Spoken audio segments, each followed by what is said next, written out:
Jajaran kepolisian Resort Muara Enim menangkap para pelaku pungutan liar yang mengatasnamakan LSM di wilayah Desa Pandan Dulang, Kecamatan Panang Enim, Kabupaten Muara Enim.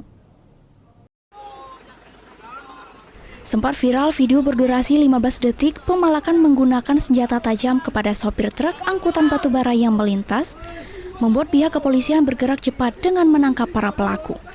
Dengan mendirikan pos kontrol batubara, sebanyak 8 orang diduga melakukan pungutan liar pada setiap kendaraan bermuatan batubara yang melintas dengan meminta sejumlah uang kepada para sopir. Aksi yang dilakukan komplotan ini mengatasnamakan LSM Pusaka Gumai. Dengan berdiri di pinggir jalan lintas Sumatera Desa Pandan Dulang, mereka langsung menghentikan kendaraan yang bermuatan batubara dan meminta uang dengan dalih untuk kontribusi lingkungan.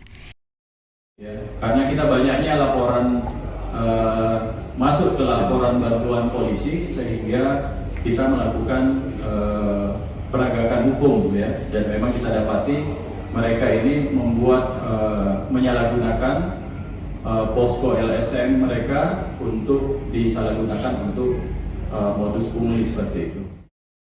Menurut Kapolres, praktek pungli ini sangat merugikan masyarakat secara langsung, mengganggu aktivitas ekonomi serta pembangunan di wilayah tersebut. Dari Muara Enim, Edwin Syesatria, iNews melaporkan.